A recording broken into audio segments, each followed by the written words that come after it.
Welcome to Chatsunami.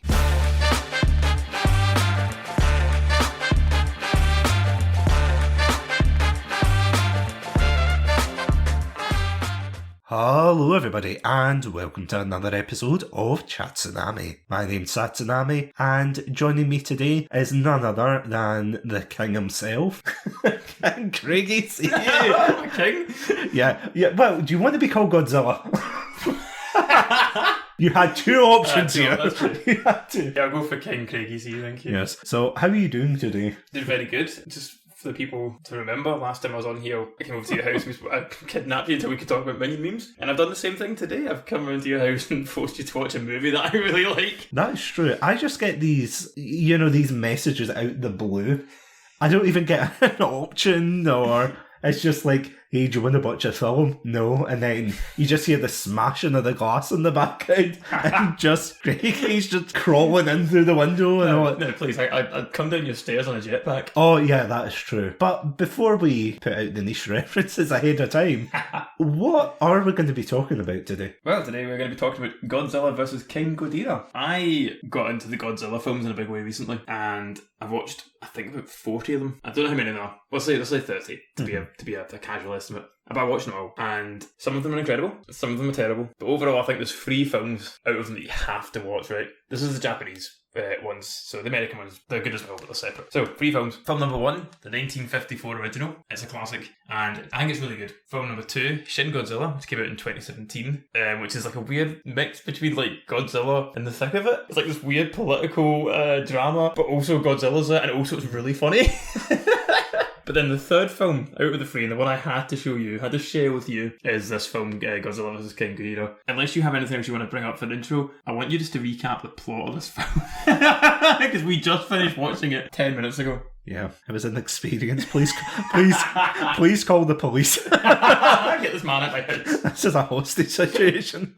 Yeah, just before I go into the plot and everything, if you haven't listened to our watch along, which I'm going to be honest is probably going to come out before this episode, because you just have to hear her raw, my raw, unfiltered reaction to this film. It's a film. Just in the same way that this film's full of time paradoxes, I just want to point out that at the end of the watch along, you said that this episode would be out first, and then so both episodes are going to be out first. Yeah. Okay. Yeah. See, this is the thing though. I'm keeping the audience on their toes. Oh yeah. Yeah. Much like Godzilla when he drop kicked King Ghidorah. This film is about the dangers of time travel, the atomic bomb, and the Japanese patting themselves in the back one too many times. So, yeah, essentially, it begins with time travelers who are holograms, but they're not holograms. We have a journalist who made his fortune. Somehow he can buy like a huge studio, like apartment, or maybe studio's the wrong word, but he buys this huge apartment with these winding stairs, but he can't afford a shirt.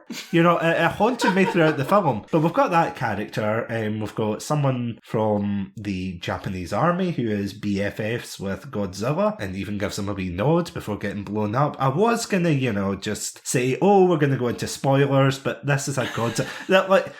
You saw the title. Read the title. It's Godzilla versus a flying 3-headed dragon. No, this isn't like Citizen Kane or anything. Anyway, sorry. Yes, I still haven't watched it. The meme must flow. So, I was going to say modern day, but it's 1992. God. That's pretty modern. Yeah, pretty modern. Yeah, that was only 10 years ago, sure. Oh. We're old. But yeah, so this film is about humanity getting visited by these time travelers Time travelers. And their plan makes no sense. So they go back to the past to transport a mortally wounded Godzilla into the future. No. Well, later they do. Like they try to stop him. Oh, they transport him in space, okay? They throw him in the ocean. Yes. They throw him in the ocean, okay, so he can't get atomically bombed and become Godzilla. Okay. And then all of a sudden they leave behind 3 like small proto-Furbies, which are just demon fuel, which you turned around to me and said, oh, they're cute, they're like Furbies. And I said, no, they're just bees because there's no fur. There's nothing like that at all. According to Wikipedia, they're called do-rats. Oh, I don't care. Information gone. Yeah, and one ear out the other. What Ghidorah lights. So yeah, they mutate somehow, because that's how chemical reactions work with nuclear energy, of course. The atomic bomb goes off, you get the Teenage Mutant Ninja Turtles. Unfortunately, in Japan, that leads to giant kaijus. It's a rampant problem, but we'll get into that. So, of course, it turns out this was all a plan by the time travelers. Why they didn't just use their handy-dandy future weapons, where they've got androids. You would think they would build a bigger android. No. Instead, they just decide, we're going to send this 3-headed dragon thing in. So to counter this, the Japanese government and their infinite wisdom. Now, I don't know a lot about the Japanese government or how they do things there, but I feel as if this film makes Japan in the 90s seem very, not backwards thinking, that's the wrong word, but kind of not forward thinking, in the sense that they think, oh no, Godzilla's gone because we threw him in the ocean. So instead, we've got this other monster that can fly, destroy Tokyo, you know how it is, or destroy Japan. What they do instead is they decide to ram Godzilla with a nuclear sub. If it was worse, I don't want to interject. Yeah, no, go for it. Because it's not Godzilla, so they don't know Godzilla's there. Yeah. This is the weird part. So they knew they threw a dinosaur in the ocean in 1944. It's now 1992, and they decide that Godzilla, the Godzillasaurus, the original dinosaur, must still be alive. So they're going to bomb it with a nuclear submarine. But in between this time, between 1944 and now, in 1992, he's already turned into Godzilla anyway. And then the nuclear sub they sent down to try and make Godzilla gets eaten and makes Godzilla even stronger. That was the one that I wanted to interject to get that across. So now we've got 2 monsters. Yes. And you see a bit, of course, you have the big fight with Godzilla versus King Ghidorah. No, it's the big fist fight, and I thought that would be the climax of the film. So I was getting ready to wrap up to be like, stay safe or somehow. And then all of a sudden, they have a Godzilla problem now, which is like... It's almost like if you have like an ant problem or like a bug problem in your house. So you firebomb your house, but now you have to fight the fire, which is exponentially worse. So you're like, how do I deal with this fire that is raging in my home? Oh, I know, I'm gonna get an even, bigger roach to stand on top. I'm gonna get all the ants together, take them to the future, and then bring them back. Yeah. What I'm gonna do is I'm gonna shove ants into a fire extinguisher, and I'm gonna fire them until all of them smother the flames. Yes. And you might be thinking, oh, Satsu, you're being very hyperbolic here. You're being very over the top, exaggerating. No, this is exactly what happens in the film. You see later on that the anti-Godzilla defense force, which probably a thing, I don't know, but they have like these futuristic tanks that they're firing at Godzilla, to which I thought, if they had these tanks, like, they never bring them up until, Godzilla's rampage, and so it's like, why didn't you use them against the flying 3-headed dragon? I feel as if there was a step missing, but then, of course, they can't stop Godzilla, he's rampaging, you know the drill. And then you think, okay, what's going to happen next? And they say, oh, I know, we're going to resurrect the monster we just killed in the future, give him lasers and a metal body, and we're going to fight again. And it's like, there are a million and one steps. This is a film with time travel, spaceships, future technology. There's a guy with a bazooka at one point. I feel as if, and this is what we were saying in the watch-along commentary, I said that it's like you have a pavement, you're trying to like walk along this road, and instead of walking on the pavement, you immediately go on the road, and I don't even know, you start roly-polying down. It's not even you start walking in a sensible fashion, you just kind of zigzag, and there's just no coherency. So yes, that is relatively the summary. Oh, and they rip off Captain America. Nah, I'm only kidding. Well, what was amazing, so you did describe what I think is the main plot points, but also missed out... Oh, what, the Velvet time travel? The Velvet time travel is, you also missed out the fact that they have a car chase, the Terminator, where he's like, he runs in front of the car and there's Terminator 2. Yeah, you were saying that. When did Terminator come out in comparison to this? Just about 6 months before, so I don't know how much of a rip-off it is, but I mean, it's very, the bit when he's running behind the car is very, very close to the T-1000 chase scene. The android is probably the most emotional android I've seen in a while, because, you know, androids and by extension Skynet, which, you know, if you haven't heard of Terminator Month, please feel free to dig in there, but androids are usually stoic, they're very logical. This one's like making jokes and gunning people down with a huge smile on his face. It's very smug. Yes, that's exactly the word. It's quite unnerving, I want to say. You know, you're watching a film about Godzilla. When did time travel? And I mean, I get by this. Out of curiosity, I know you're the Godzilla expert here, but where in the kind of films, because you said there was 30 films. Yep. Now, what film is this? Oh, this must be about 20. Is it? So what happens is, it's quite interesting, so what happens is they do the first film, and then a bunch of sequels, and in that franchise, it's very similar to what happens to James Bond. Yeah. I think is what my main comparison would be. So like, it gets sillier and sillier and weirder and weirder and weirder. As it goes on. And then they go, no, we can't do this. Let's draw a line in the sand. Let's replace Godzilla with Timothy Dalton and try again. And then they reboot the franchise. They make more films. This is like the Pierce Brosnan era of these films. They give it, like, to really, like, to think of where it would be in the, like, this is the Die Another Day. Like, this is as weird as it probably got. And then after this, they went, no, this is too weird. Let's get Daniel Craig in. Everyone calm down. Cool it all back off.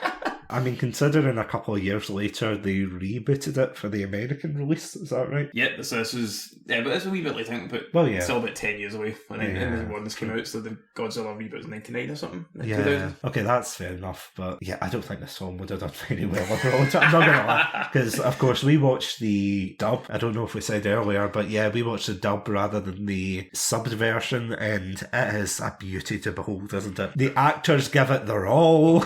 I really wanted to watch the dub version because I think that's like when you're watching a bad movie, maybe not a bad movie, like a monster movie, there's a certain charm to having the dub on. And I know people go, oh well, the subs is the proper way to watch it, and you're probably correct, but I don't want to watch it properly. I want to have the most fun, and dubbing it is by far funnier.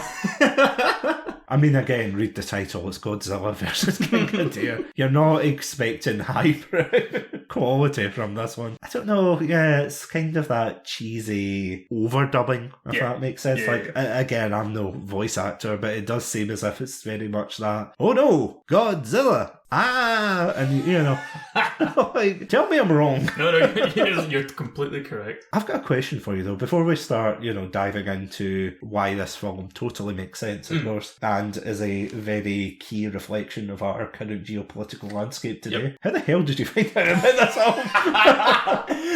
I found this list online. It's like just a list of all the films of Godzilla films. So as I said, I was watching down in order, and then I do want to see if I can find the description. I wish I'd called that up before. But basically, I was going through all the films. As you go through them, like the descriptions are very plain for this, and I found this like watch along list, and the descriptions are very plain. Some of them are just like Godzilla attacks Tokyo for the second time, which is like Godzilla rises again. Yeah. This is just so if you Google Godzilla watch list, it comes up with this big list with all the films on it, and here it is. Here. This is the description. Also, he rates it highly recommended. The person that made this list. Amazing. Time-twisting shenanigans as aliens go back to World War II and replace Godzilla's original premeditated form with three cute fuzzy things, which then turn into King Ghidorah after the bomb. Godzilla comes back and defeats him, but has to fight again as King Ghidorah gets brought back in a mecha form. I love how it's just the bomb. Not atom bomb, not nuclear bomb. You know which one he's talking about. Yeah, the bomb.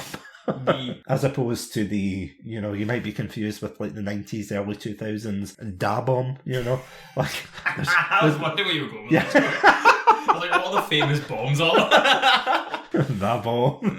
It beggars belief. Can we talk about time travel real quick? Because this is something that bugged me. It hasn't seemed to have bugged you as much, but I do want to talk about this because it really What do you mean me. The fact that they all speak perfect dubbies? No, that as well. No, so plot of the film. From the future, they go back to 1992. They then go back again to 1944 and get rid of Godzilla. Now, if you're watching any other films, I brought up to you as you in the watch along, 2 films that do time travel really well, in my opinion: Back to the Future and Terminator. So you've gone back to the past and you've changed the past. There's 2 schools of thought what happen when you go back to the future. You either get Back to the Future, where reality's changed and nobody remembers what it looked like before you went back in time, like in Back to the Future at the end. Or Terminator 2, you've created a new timeline and you don't see the changes. This film does neither.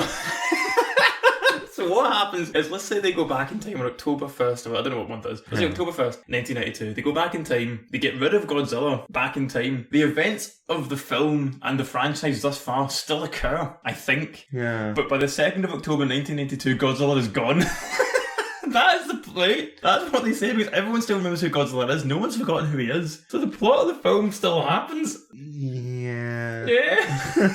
I mean, right?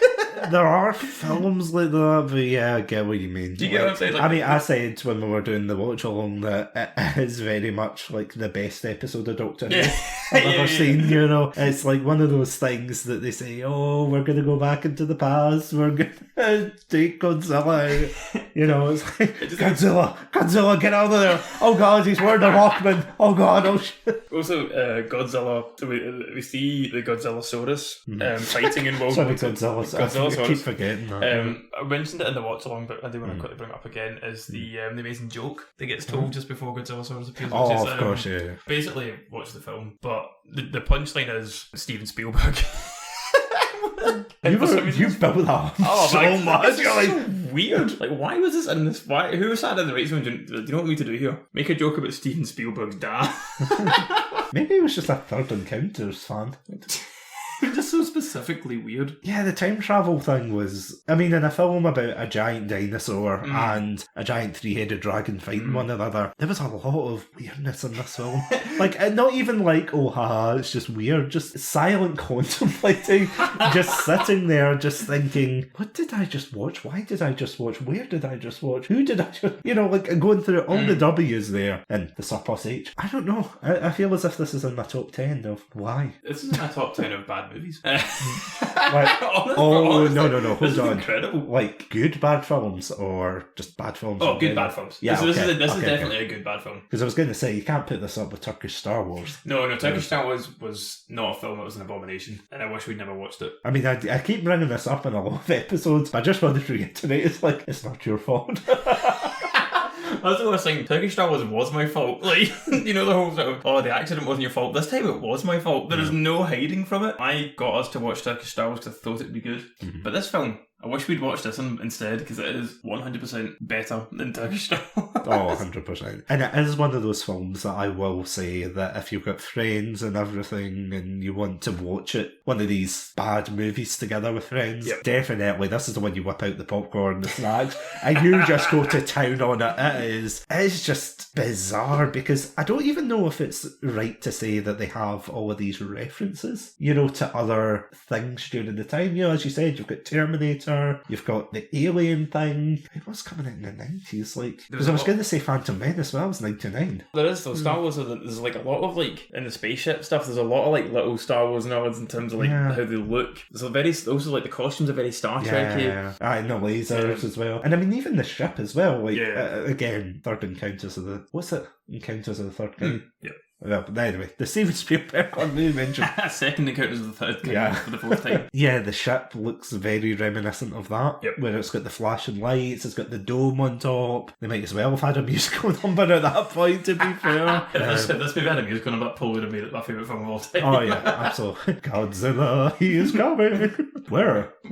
There. But yeah, end of song. Just cut. But what I will say though is, like, as much as we are kind of joking and ranting on this song, I do love the fact that they use, obviously, because CGI wasn't as prominent back then, and if it was terrible, but as we saw with the CGI in this film, but the practical effects are still astonishing, because that's what we were both discussing in the watch along as well, which there's so many practical effects. There's like the models of the cities, Godzilla, who's just a guy in a suit, if I'm right in saying, just like stomps through and destroys buildings. It's like fantastic. It's one of the definitely the highlights of the entire Godzilla franchise. This film's great. This film's really good at miniatures and stuff, and the work in it. The costumes constantly getting updated and stuff, and you don't notice it when you're watching it, I think, but things like King Ghidorah's, he's got like wires attached to him in real life, and that's how they move all the heads and the tails independently. It's really complicated how they do this, how they puppet these scenes are like really planned ahead. And I think that's part of the reason that the original, I was talking about the original 1954 film, the reason that holds up so well is the miniatures, and you feel that realisticness to it. It's the same what I also say about Lord of the Rings, like the Fellowship of the Rings probably holds up better than most films from that era, because they just went full hog on the orcs. Like, these lines are all going to be real. Yeah. And so like your brain can tell, I think, like 1954 Godzilla, it's in black and white, and so they could have got away with like terrible green screen, but they tend not to use it. They tend to use as much here's a guy jumping on a miniature as possible, and it looks brilliant for it. And this film in particular, apart from there's a wee bit of CGI at the end on King Ghidorah, Mecha King Ghidorah's got a bit of CGI on him, but apart from that, it's all very practical. We made a tiny truck and now a guy is going to stamp on it. Yeah. It's the two monsters fight, and it's actually them just two lads in a car park kicking the crap out of each other.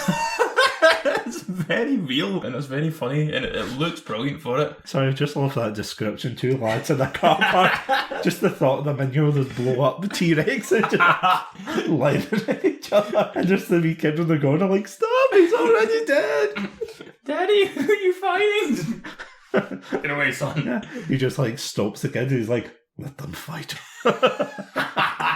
Finds out his phone. Godzilla 12 coming out. Godzilla 50, I should say. Considering there's like 30 of these, which I did not know, because I'm one of these like clearly plebeians who doesn't know his Godzilla lore. Terrifying. You don't know your Godzilla from your Godzillasaurus. I know, exactly. Or Mecha Godzilla, exactly. It's like, but aren't they the same thing? It's like, oh, you poor sweet summer child. But no, it's one of those franchises that I do remember, like when I was younger, I watched the Matthew Broderick one, which is, of course, it's considered one of the lesser liked ones, I would say. You know, it's very Americanized. They throw in all the plot points about Godzilla being like this rampaging monster. Anyway, so it's not great, but it feels as if in this it still retains its like cheesy charm. Yeah, I think that Godzilla movie is a lot of like, people do hate it because, you know, they're purists, whatever, but I think a lot of people got into Godzilla because of it. Like, who wouldn't have seen the films otherwise. I was later to the party. It was more the more recent Godzilla films that got me into it. The Godzilla vs. Kong, sort of the Warner Brothers ones. You need that element of stupidity because these films are inherently stupid. Yeah. Like I said, apart from the first one, which is very serious, the rest of them are very silly because they have to be, because it's guys stomping about in costumes, and as the cameras get better, you can see that more. So they have to kind of be a bit more like, yeah, sure, okay, this is silly. This film is very fun though. I wonder if the actors and actresses had a lot of fun with this film. Oh, 100%. Surely, yeah. Because it does seem as if they're just acting over the top. The android especially. The android, like,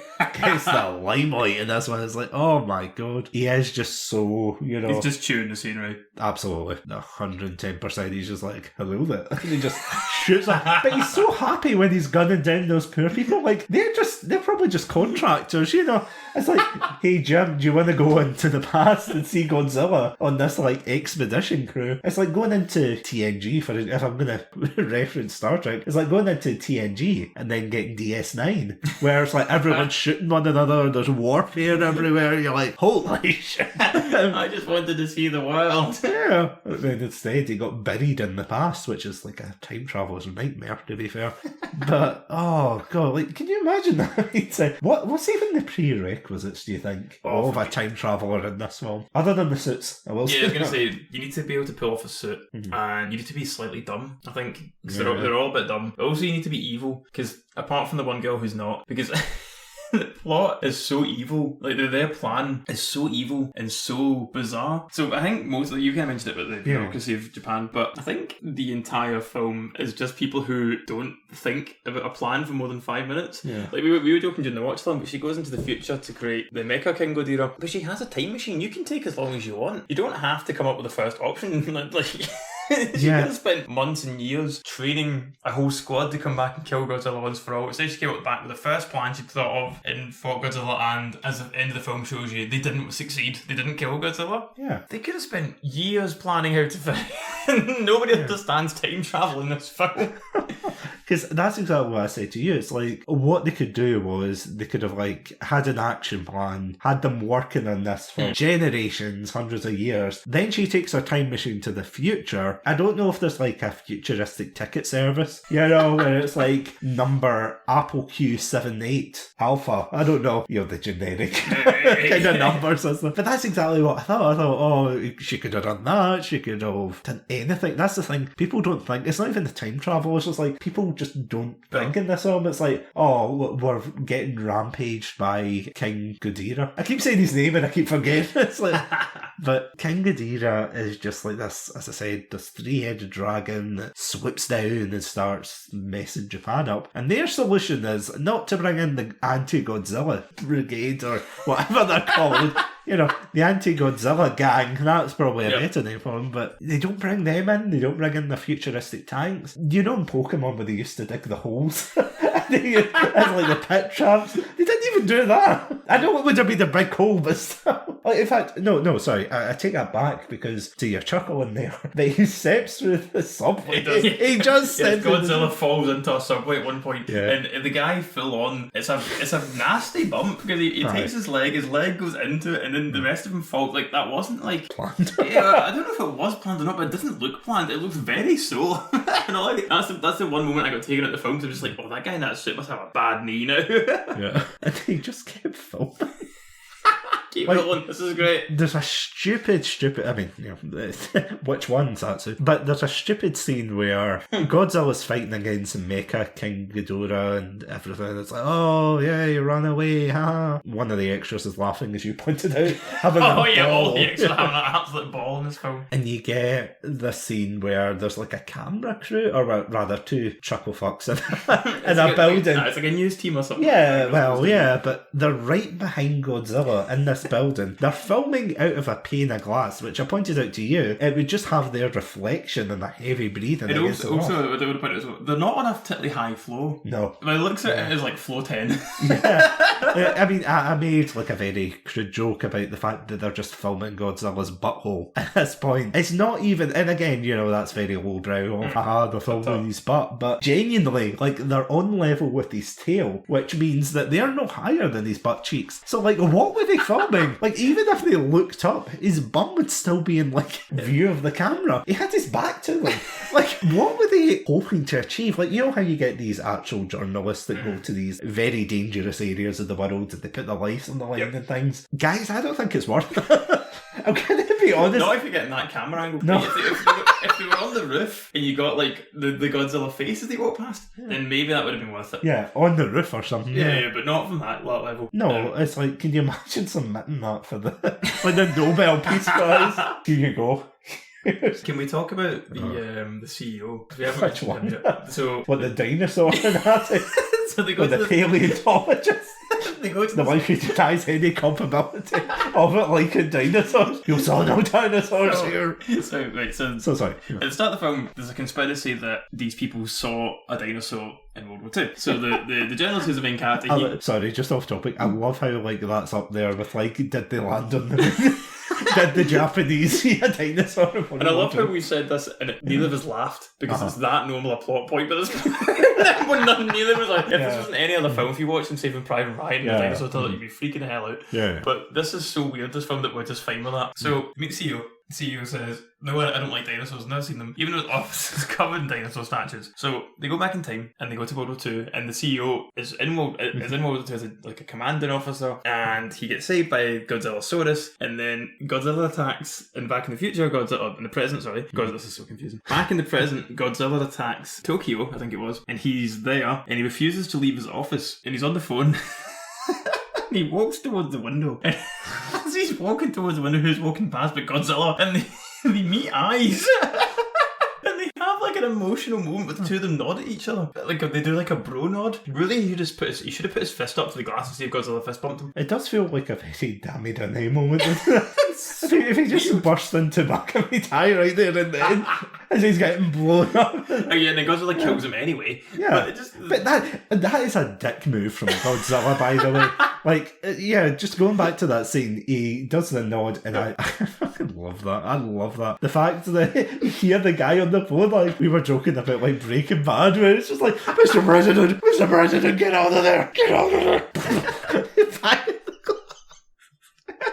It's just like, oh god, oh crap, he's got his Walkman in, oh no, he's like, Mr. President, and of course the president, very somber moment, he gives his nod. Yeah, I thought for some reason, well, I'd be crying if it's about what's about to happen to him. But like, he nods, he does the, and Godzilla in return goes, Godzilla and nods, and then he blows him up, and it's like, tick move. Like, can you imagine going to the shops, right? You see someone.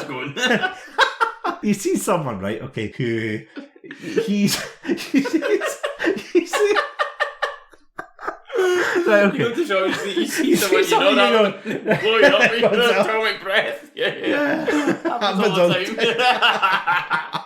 No, it's like you see someone, and then more realistically, they just punch you in the face after nodding down. Or even, to coin a Simpsons reference, it's like you nod at them, you walk down another aisle, and then they just run up and punch you in the back of the head. Like, why would you do that? What? And you can't exactly say, because Godzilla's this rampaging monster, because he's clearly sentient. He clearly recognises the dude. And then he's just like, I can't let people know that I'm a nice dinosaur. And takes him out. Or maybe he got jealous. Maybe it's all the other dinosaurs. And he's like, you hussy. I just wanted to bring that guy up just because it's so weird, and this film is so weird that I feel like we're going to end this episode and go, damn, we didn't mention, I don't know, I can't even think of what else in this film. What, the jetpacks? Or we didn't mention jetpacks, we didn't mention the magic school bus matching costumes, we didn't mention what the guy's suit was made of. There's so many, they didn't mention the fact that the girl showed she was going to, so the main woman that was in the time traveler team, she betrays them, and then gets left alone with the android for some reason, unplugs his brain, replaces his brain with her CDs, I assume were actually programming, and also probably her high school mixtape, plugs it into his head. And Smash Bros. And then he's basically playing Doom the whole time.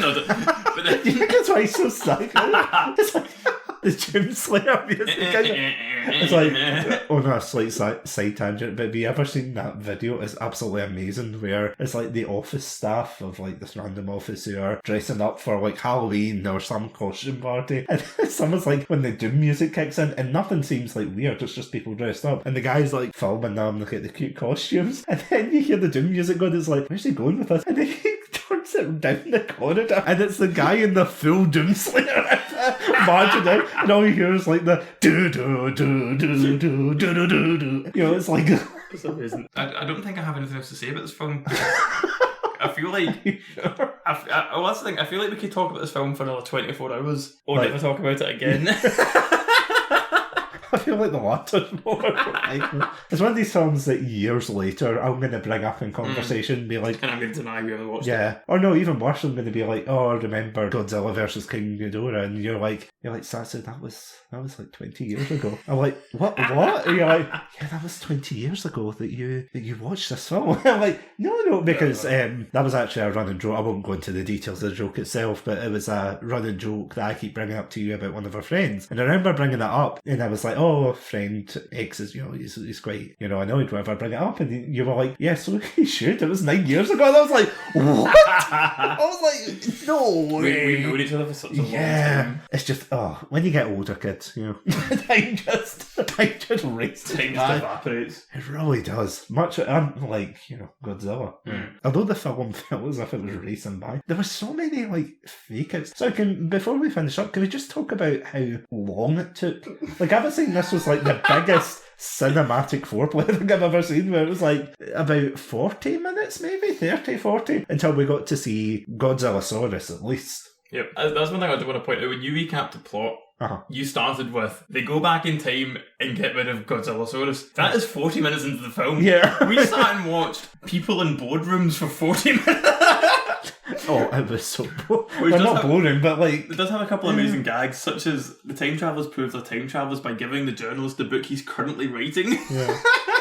finished. That was fantastic. That was a weird pop. And of course, the journalist has a shirt on whenever he goes outside. But of course, when he's in his own home, he it's a bit like if you've ever played Heavy Rain, at the very beginning of that, you play as this dad in this house with huge windows, and you never, throughout the whole thing, you never put a shirt on until you get washed and you get changed and everything. And it's the same with this guy. He's just there without a shirt on. It's like, come on, guy. Oh, and the shoulder pads, of course, on the android. Yeah, there's a lot of fashion. There's a lot of fashion to talk about in this film. But they never explain the androids. Well, I know Future and Terminator, and that's about the kind of crux of the argument. I feel like it's quite Star Trek-y as well. It feels like they watch it. So I don't know, I can't pinpoint a specific Star Trek base or whatever, but it feels very Next Generation.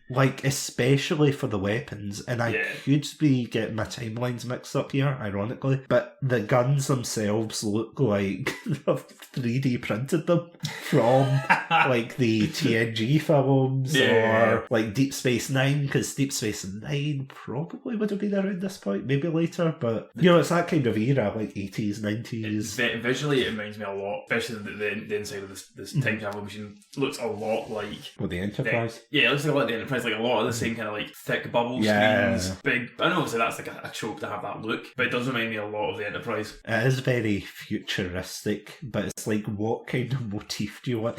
I joked and said it's an IKEA storeroom, where it is what motif do you want? It's we want everything very plain, very white. We don't want anything else. We just want as you said, bubble screens. We want GameCube discs. I know they're not GameCube discs, they're compact discs or something, but we want compact discs put into the Android. It's why are you doing this to me? You're watching the film, why? And again, that is an excellent point. It's the fact 40 minutes of them talking about Godzilla, talking about them saying, how are we going to take down Godzilla? What is Godzilla? Not even, I don't think, do they ever contextualize Godzilla, or do they just go, just assume you know what it is? Yeah, I mean, to be fair, it is quite an iconic character, but it's who's Godzilla? Why Godzilla? It wasn't until we watched it back that I remembered any of those 40 minutes happened. Really? Because my brain just is fixated on the time travel plot that until they start time traveling, I forgot that entire film happened. There's just a lot of, as you said, there's a lot of talking, and don't get me wrong, it's something like Star Trek, that's what you expect. You expect that kind of dialogue, that peaceful moments and things, but again, read the title. It's Godzilla against bloody King Ghidorah. And then, of course, as we said, there's the puppeteers under the floorboards that probably got paid a pittance. I was going to say piloting them, but no.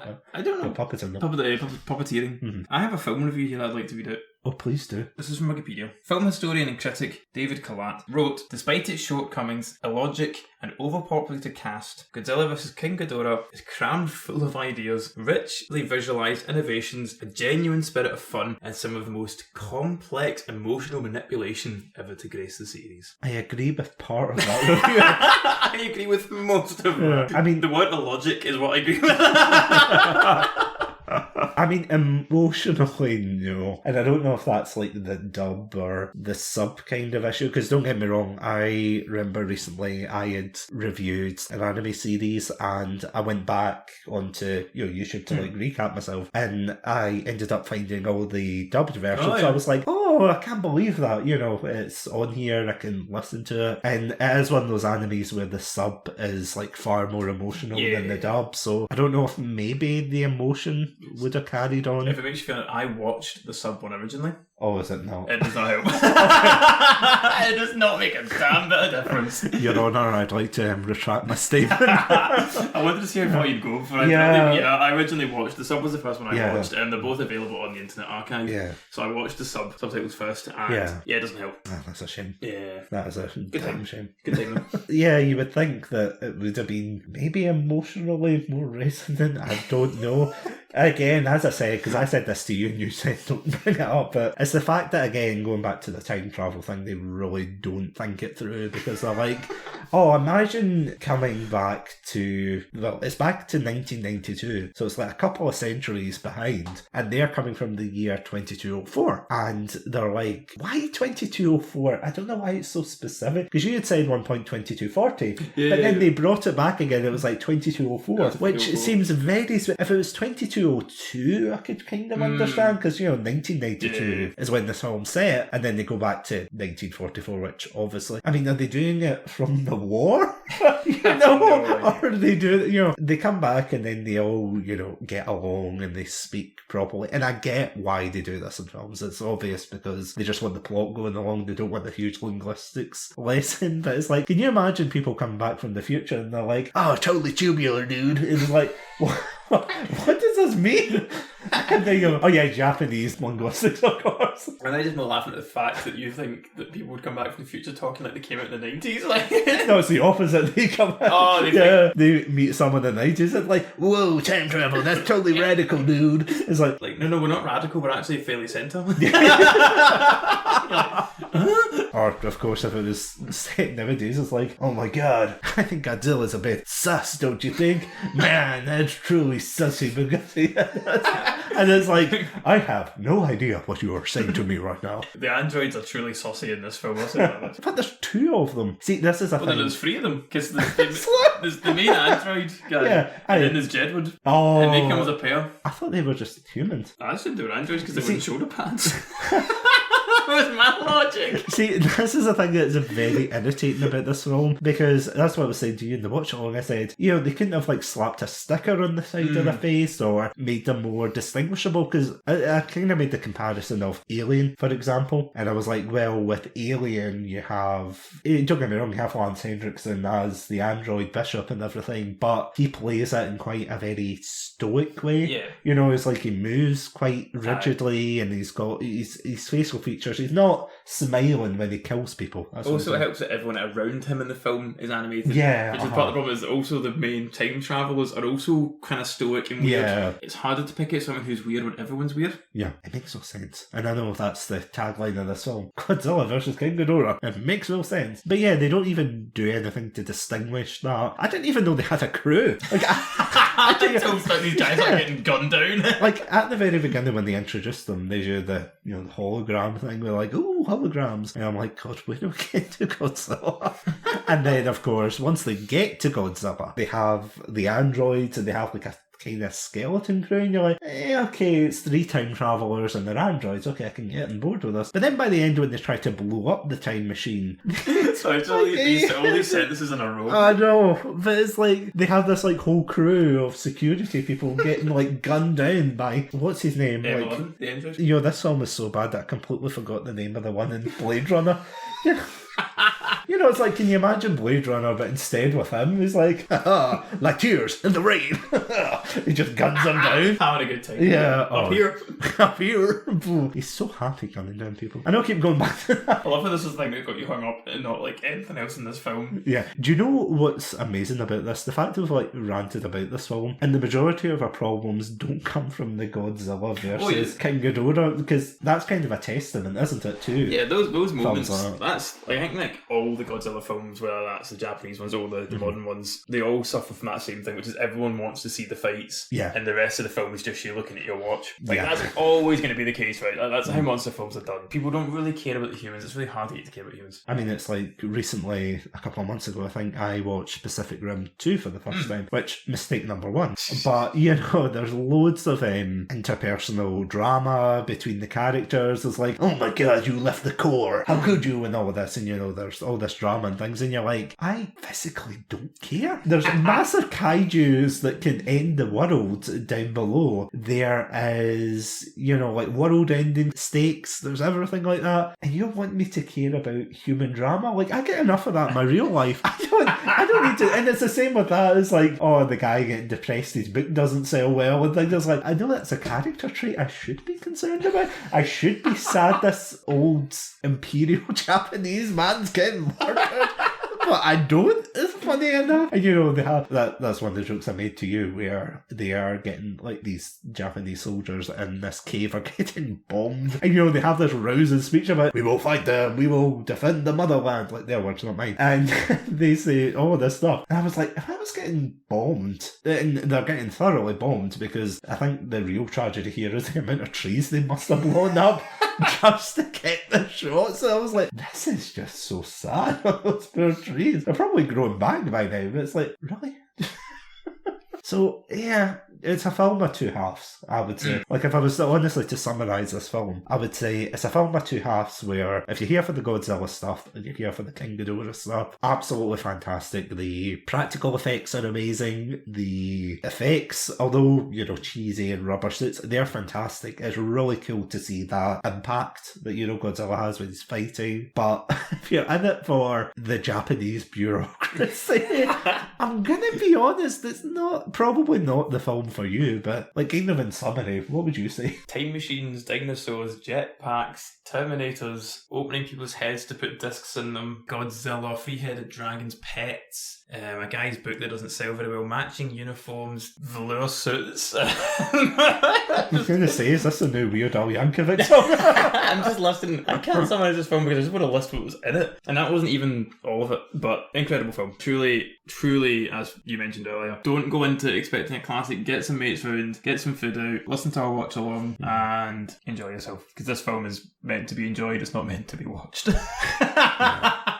I mean, it was a bit like Citizen Kane.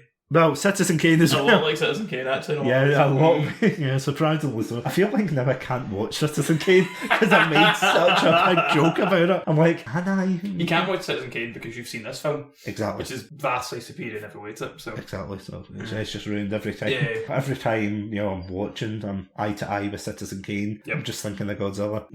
Like, it didn't mean anything. The time travelers meant nothing. No, it was more like, and this is, of course, dating the episode, because when we're recording this, it is probably going to be Halloween soon, which by the time you listen to this, it is way past Halloween, so apologies. But I remember there was one time that I had gone, you and I were at a Halloween party, and I'm so nervous. Cut.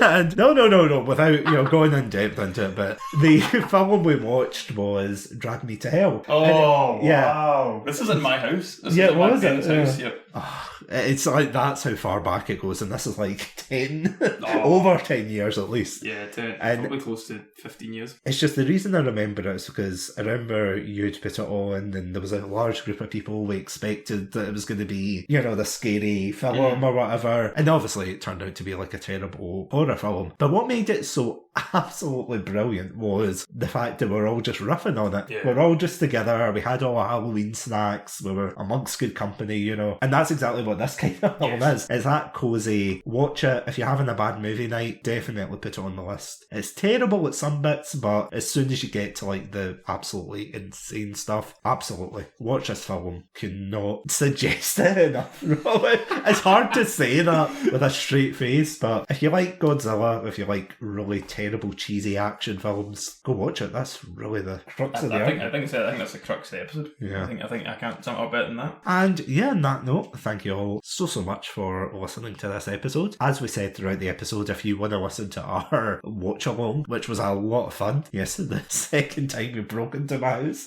to make me review something, but yeah, if you want to listen to that, it should be up on our website, podpage.com/Chatsunami, or if you'd like to listen to any of our past episodes as well on there, or your handy dandy podcast apps, yeah, just check us out on Spotify, iTunes, and really any good podcast apps. And yeah, much like Godzilla himself, don't forget to stay safe, awesome, and most importantly, severely hydrated, because he gets buried in a lot of water in this film. That must have been, sorry. No. You've done the outro. No, go. Take it, what I've done. Directed by Michael Bay. Stop the pain.